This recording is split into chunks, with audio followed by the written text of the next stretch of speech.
Well, greetings, everyone. Thanks for tuning in to Topic UFO.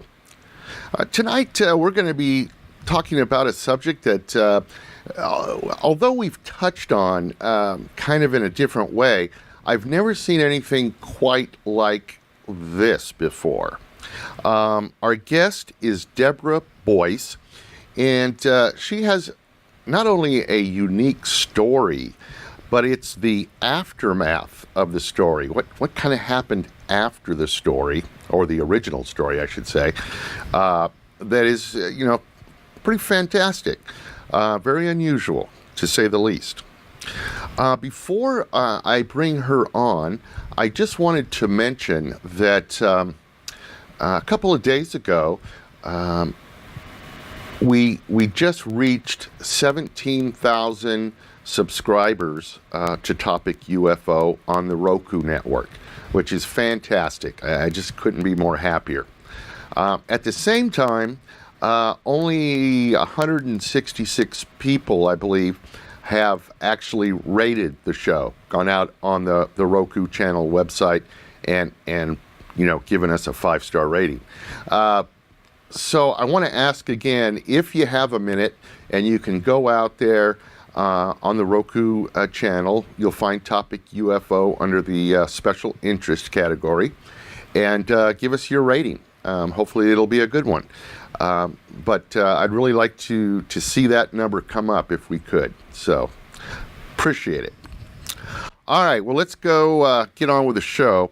Again, tonight's guest is Debra Boice, and let's see if she is out there with us right now. Debra, are you out there? Yes, I am. Hey, Rick, and thanks so much, and congratulations on that 17,000. That is just so cool. It just goes to show you, how many people are interested in this subject. When I first started looking into UFOs just a few years ago, I basically just thought it was things that people saw in the sky. After doing this show for a while now, it just branches off into so many subcategories. It's pretty unbelievable. Now, Debra, I came across your website somewhat by accident, I think, and I was really amazed when I read the little story on there on how it all came about. So, without getting into what happened afterwards, can you tell us about your original experience, I guess you would say? All right. Well, we were on our boat on Lake Lanier, and it was in June of 94. And I went to sleep, and the boat's name was Fairy Tales. And that was the Young at Heart was our wedding song, so it was appropriate that it was a magical boat. It was like a 17-foot little cabin cruiser, and I was sleeping in the area in the boat. And I guess, I don't know when I went to sleep Friday night, and whether it was Friday night late or early Saturday, I'm not sure. But I just woke up on Saturday morning, and I remembered seeing a bright light, and I felt different. And I walked up on deck, and I said to my husband, I said, I feel like I'm given a message from the universe. And I was telling him stuff that I didn't know how I know, and it was like I felt different. And the next day, I believe it was, 2 days later, I went home and picked up a pad that I hadn't picked up in 2 years and started swirling the pencil around, and all these faces started coming out. And I was like, wow, because I've drawn stuff before, but nothing had ever happened like this. And the third face that came out, I named him Zeno, and he looks like he sat for a portrait. And I would show people the faces, and they'd go, I've never seen anything like this, and they'd get chill bumps, and people would say that the eyes gave them messages, and it just has taken me on an amazing ride. And what was interesting is people said you're acting different, and honestly, I felt like I felt nicer. And then one person said, they said, you look younger. And So this Wow. has been amazing. I mean, my faces have taken me on the ride of my lifetime, and it's brought so many people into my life. I've used my faces as communication tools, so that's how it began. So what I'm going to do right now is I'm going to bring up a couple pictures, a couple of faces that you have done that are on your website. By the way, the website is Faces by Debra, correct? Mm-hmm. Facesbydebra.com. Right. Now, when the viewers look at these faces, of course, they have an gray alien type of look to them. None that I've ever witnessed before, but you can tell by looking at them that they do have this alien look to them. Now going back though, when you were sleeping in this boat, when you woke up and you say you saw this light, was this in the middle of the night? Was it you just woke up regularly in the morning? What was that like? I woke up in the morning, and I remembered sometime in the night seeing this bright white light, and that's really how it happened. And then I went up on deck, and I just felt really different, and I felt expanded, and I felt like I knew stuff that I didn't know before, and it something changed in me.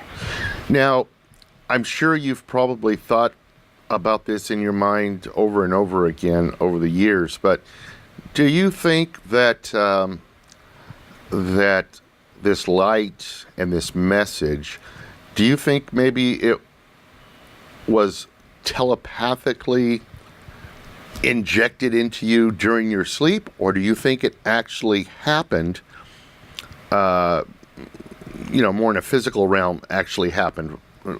Have you thought about that? Yeah, I watched so much stuff. I've read. When I met Dr. Leo Sprinkle at the UFO conference in 1995, and he was standing there with me in front of this huge group of people. It was like a closed session for experiencers, and he was holding my drawings, and I was telling everybody about my faces, and he looked at me and he said, Zeno means stranger in Latin, and I said, I didn't even know why I named Zeno, and he said, these come from within you. And then he said, I've talked to probably 14 people all over the world, he said, that draw something like this, but he said, I've never seen anything like this. He said that the way they looked and their energy was, kind. Some of them look a little odd depending on, but a lot of them look like, it's just fascinating to me.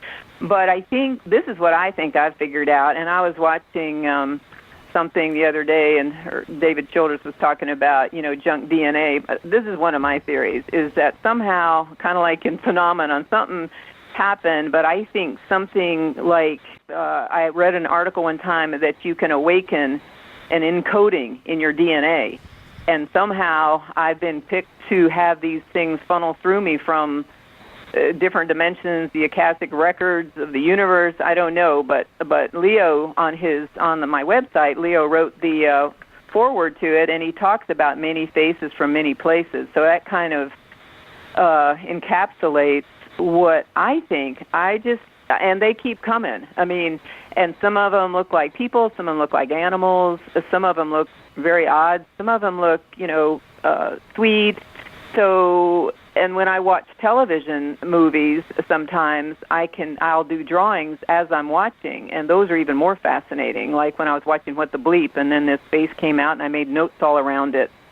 And in the middle of the forehead, I wrote, how far down the rabbit hole do you want to go? And just to look at that page, it's just fascinating to me how my faces have taken me on a journey of wonderment, and also helped me after my husband died to, have some supplemental income to stay on my feet until I got going again. So, when the first experience happened there on the boat, Mm-hmm.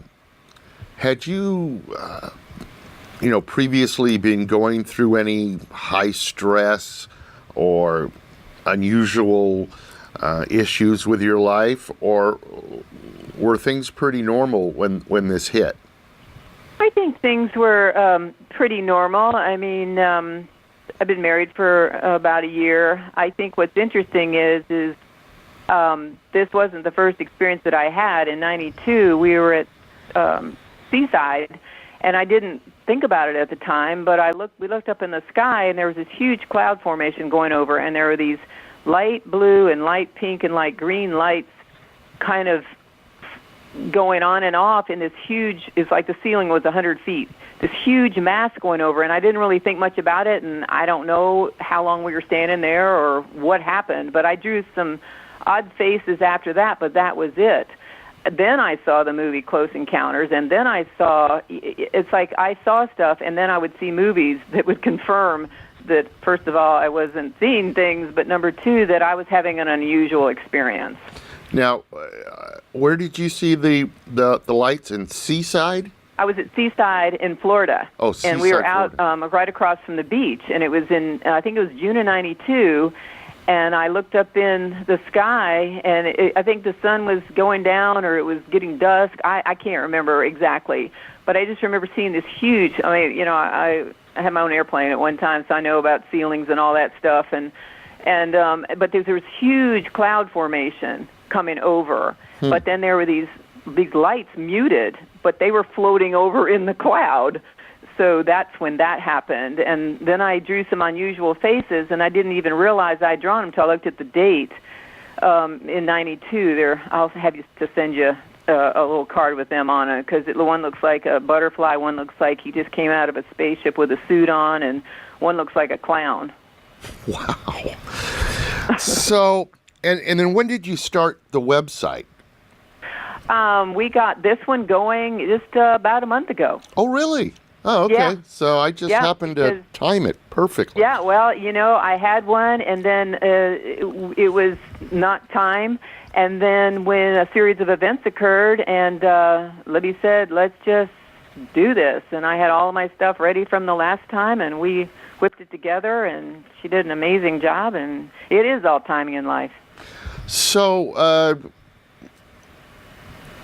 are you seeing some good traffic coming to your website? Are you getting messages from people asking you or telling you things about these faces that you're drawing? Well, there was one person who wanted to share my Phoenix Light being, the being that I did in '97. In May of '97, and his name is Phoenix. Libby's got it on there up on the top that tells about Phoenix. It was the Phoenix Lights were in '97, and I was watching a show the other night and hearing the governor talking about, yep, I did see it. Right. And then I went, well, that was May of '97, and I came and looked at the being, and that was March of '97, May of '97 when I did it, and I went, oh my gosh. And all I could think of, and this shaman friend of mine said, maybe they were transmitting and you just got the message, because the being looks like very intelligent, and he's sitting there looking like, okay, here I am. So let me get this straight. So you made a drawing. You entitled it Phoenix. Yeah, we've named him Phoenix. And you did not know about the Phoenix Lights until much later. I didn't know about the Phoenix Lights until I saw about maybe I was watching Ancient Aliens, or H2 about the Phoenix Lights maybe a year ago, because I make notes now when I watch all these programs to connect the dots. But this face, I started sending it out to people and having it up and putting it on postcards and hand painting it and sending through the mail to like chum the waters of the universe. And then I guess it was about, a month ago, and I went, maybe it's a month and a half ago, I was like, oh my gosh. No, it was a month ago. I said, wow, I did this face after the Phoenix Lights. And then I thought, wow, this is amazing, because Phoenix Lights was in March and I did this in May. Wow. The Phoenix, I thought that was fascinating. Absolutely. The Phoenix Lights case is the case that got me going into UFOs. It was after watching that documentary that I had this epiphany and said, I got to know more. So that's a powerful case, is it not? Well, it's fascinating because I have a friend who I do energy work with, and he's a shaman also. And when he said, when I was getting a session, and I was telling him about my connection of the dots, he said, well, I guess they were transmitting and you were receiving. And I just kind of looked at him, and because what happens for me, Rick, is I watch everything, I read everything, and I am continuing to connect the dots on all of my drawings and the timing and what was happening in the skies at that time. And then Libby looked up on all the UFO sites as to what was going on. I'm getting chilled, I'm telling you this. In June of '94, and there were mass sightings in the Georgia area around that time when I did Zeno, who is the being that came a couple days after I had that experience.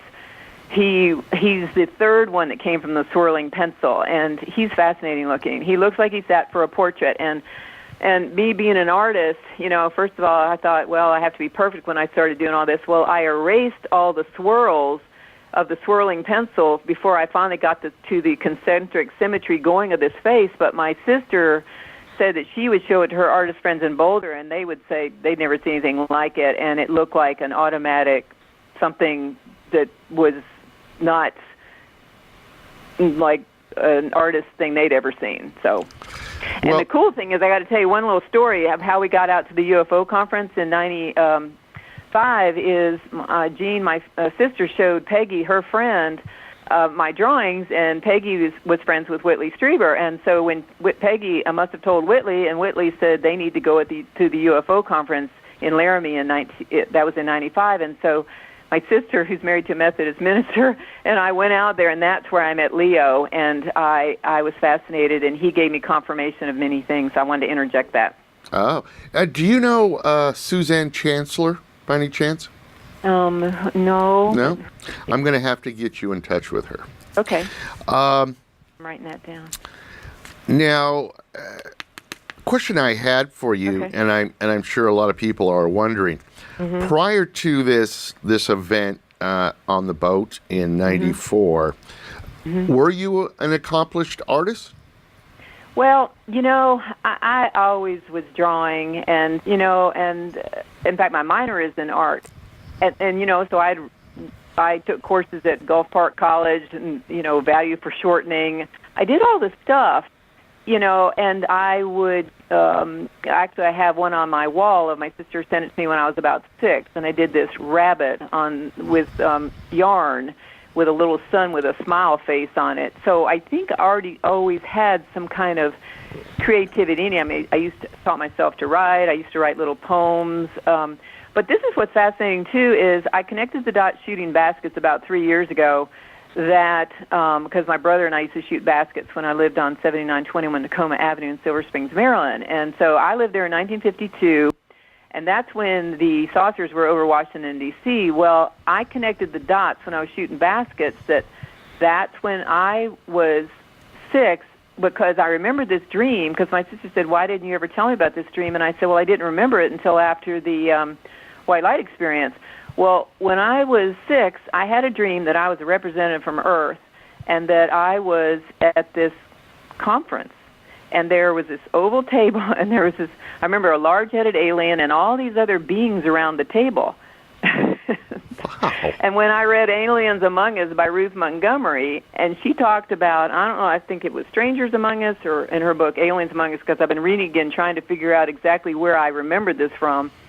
But I remember, I thought it was John Goodlett with Goodlettsville, Tennessee, had written her, because there is a Goodlett in the Aliens Among Us book that I was just rereading, but it was William, so maybe John was his brother. I don't know. But anyway, so I was reading that, and he wrote to Ruth and said he had a dream that he was at a space conference and that there was this large-headed alien. I used to say bubble-headed alien, but he said large-headed alien. When I read that, I almost fell off the back of our boat. And first of all, I told John, I said, I don't feel as nuts, because when you start thinking about stuff like this, and most people back in '94, '93, I would show them. Some people were okay, and some people, it scared them, all these faces. So when I started reading that, and I thought, wow, there's somebody else that had a similar experience about being at a conference. And so then when I was shooting the baskets, I connected the dots. I was 6, that's in 1952, and the saucers were over Washington, and I figured out I was at that conference on some level. You know, I've heard other people say they've had these dreams, I guess you could call them, where they're like in front of a council of aliens. Yeah. Oh, wow. That's so cool. And it seems to be a recurring theme. You know, Ooh, that's exciting. And then, you know, I talk to people, but I mean, I'm not out there combing the streets for people. So I'm sure there's a lot more people out there that have had these types of experiences. Well, that's what's fascinating about this whole thing that you're doing, and I'm so grateful that you had that epiphany and you are on this ride. Well, it's a learning experience for me, I'll tell you that. I have learned so much over the last couple of years, and it's all from the guests that I have on. So much information, so much. So where is Debra going from here? What's next for Debra?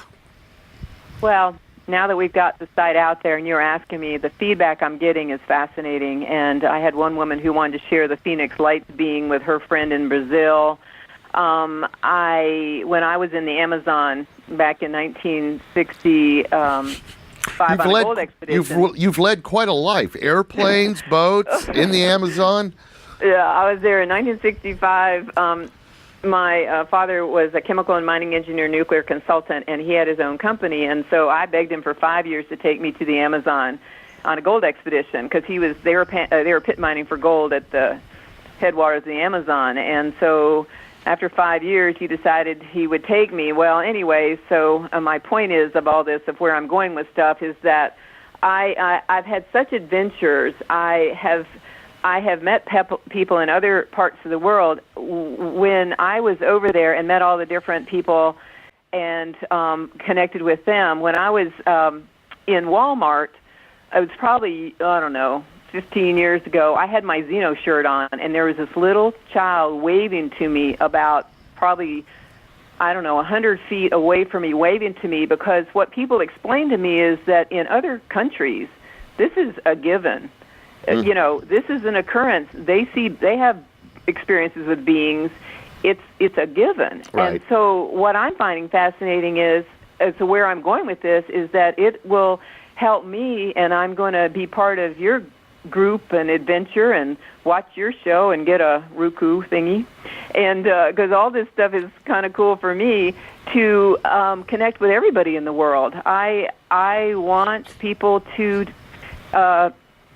get on my website, facesbydebra.com, or get on Facebook and tell me about their experiences so that I can hear what they have to say. And I believe by us getting this out there, it's all timing, and I'm on the ride of my life. And yes, I'm in the mortgage business, and I've been doing it for almost 29 years. And I've met all sorts of people, and to do that, I have this creative side of me, even though you have to be creative in the mortgage business too. But using both sides of the brain, right brain, left brain, I was at that UFO conference, and this colonel who was, a researcher, looked at me, and he saw me drawing with my left hand, and I said, I started doing this a couple months ago. This is in, 1995 when I was out there, and he said, you are on the ride of your life. You're going to open up both sides of your brain. So I just know for me where I'm going with this is on an exciting adventure. That's great. I'm so excited to first of all, for you to have just by chance how did you come across my page? Well, I'm thinking I may have saw something on Facebook, and then I went from Facebook. Yeah, Libby sent a little message out. Yeah, we sent a message out. Okay, because that... And said, I had the experience, yeah. I saw that, and then that took me to your website, and then after seeing your website, I said, got to talk to her, because, I've had other people on the show, and there are groups, Facebook groups around this, what they call star writing. Have you heard about that? No. So this star writing is kind of like what you do, but instead of being an artistic object that's created, it's more of a alien alphabetic type of scrolling that people do. Wow. I'm not completely how understand it, but I will definitely send you the link to one of the groups. One of the ladies that started the group was actually a guest on the show, and I guess it's a fairly popular thing. So you just take it to a whole nother level is basically what you're doing. So that's why I had to have you on. Thanks to stars, I'm beyond fascinated by the infinite possibilities. I think that the human race is waking up on a level. I think that the biggest thing that I've seen since I first started John, because John would say, "Come in here, Deborah. You look like your faces on these programs." When they started having them more and more, beginning in 1994, 95, because before that you didn't see much about this. And so I think what's happening is this is an awakening. I think that people have been are part of the cosmic journey to help people get comfortable with, as Leo says, it's just a matter of time to us to become into the brotherhood of the galactic family. Yeah, I agree, and I think that is a general thought in the UFO community. I think a lot of people feel that we are at a splitting right now. I mean, we can go the right way, but we can also go the wrong way. So let's make sure that we keep going in the right direction. I mean, as far as UFOs are concerned, I think the evidence and proof is overwhelming. Abduction, there just seems to be so much commonality between stories. I mean, we haven't caught an abduction on tape yet, but there's got to be something to it because, I don't know, it's just, there's too many commonalities. Well, listen. And I think everybody has different experiences of how they get contacted. I do too. I just did a show with a gentleman who does not call them abductions. He calls them detainments. And the reason he calls them detainments is because he says that we're not being taken against our will. We signed up for this a long time ago, or people that get abducted signed up somehow. I don't understand the whole story quite yet, but so yes, there are many different thoughts on the subject. I think that's one thing that makes this show interesting is because it is a public forum, and we don't stick to just one person's thought or belief. We get it all, and take what you will, leave the rest behind. But well, Deborah, listen, we're just about out of time here, and I wanted to again mention your website, facesbydeborah.com. And they can see all your drawings there, or a lot of them. Now, you mentioned Facebook. Now, what's the link to contact you on Facebook? Would you like to give that out? Yeah, just, my name is Debra Boice, Debra Boice, and when you look in Facebook is Faces by Deborah, it comes up. Okay, so it's just facebook.com, Faces by Deborah. By Deborah, Okay. Yeah, you can get it either way, my name or Faces by Deborah, yeah. Okay, so people can go out to Facebook and shoot you a message if they want to chat, huh? Oh, I would love to hear from them, and I'd love to say like me or your thoughts, or tell me your stories, or just everything. It's fascinating for me. I'm so grateful to have all of the tools and all the technology so that we are able to do all this to help the world come into a different realm. And I think Ronald Reagan had said a long time ago, we just need to have something huge come like a mothership land to make everybody pay attention to why we all need to be nice and get along on the earth. It's going to be a lot easier if we work together rather than trying to go it alone, isn't it?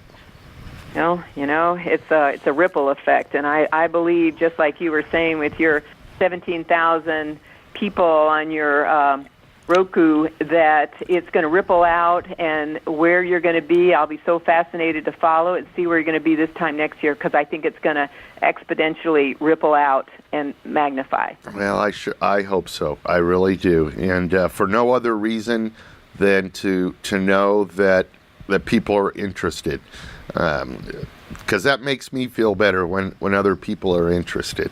Because this used to be a taboo subject. They're not alone. They're not.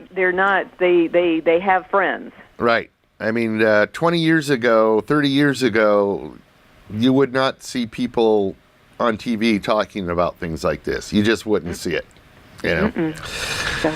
Well, listen, Debra, hang on the line just a second. I want to get a couple pieces of information from you, but I'm going to go ahead and shut down the show, let the viewers go.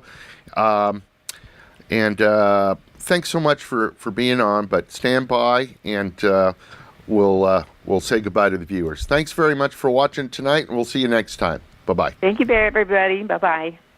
Open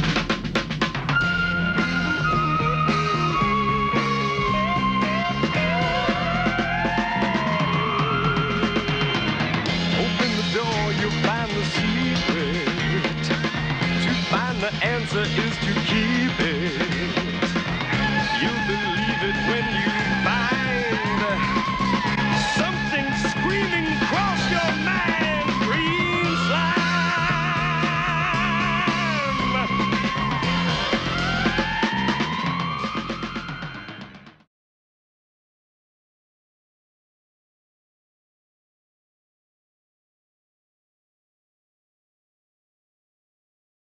And giving us a 5-star rating. So I want to ask again, if you have a minute and you can go out there on the Roku channel, you'll find Topic UFO under the special interest category, and give us your rating. Hopefully it'll be a good one. But I'd really like to see that number come up if we could. So appreciate it. All right, well, let's go get on with the show. Again, tonight's guest is Debra Boice, and let's see if she is out there with us right now. Debra, are you out there? Yes, I am. Hey, Rick. Is pretty fantastic, very unusual, to say the least. Before I bring her on, I just wanted to mention that a couple of days ago, we just reached 17,000 subscribers to Topic UFO on the Roku network, which is fantastic. I just couldn't be more happier. At the same time, only 166 people, I believe, have actually rated the show, gone out on the Roku channel website.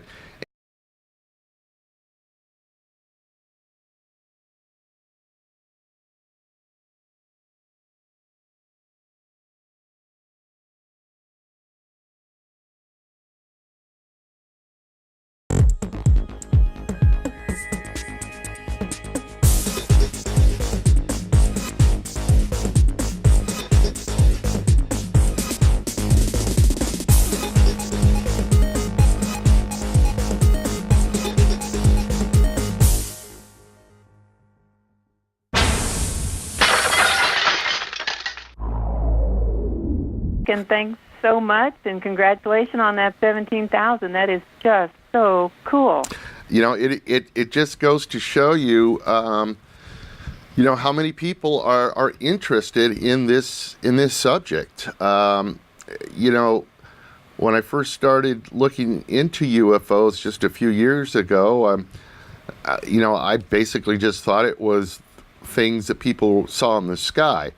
After doing this show for a while now, it just branches off into so many subcategories. It's pretty unbelievable.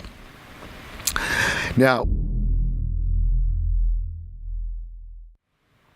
well, greetings everyone. Thanks for tuning in to Topic UFO. Tonight we're going to be talking about a subject that, although we've touched on kind of in a different way, I've never seen anything quite like this before. Our guest is Debra Boice, and she has not only a unique story, but it's the aftermath of the story. What kind of happened after the story, or the original story, I should say, that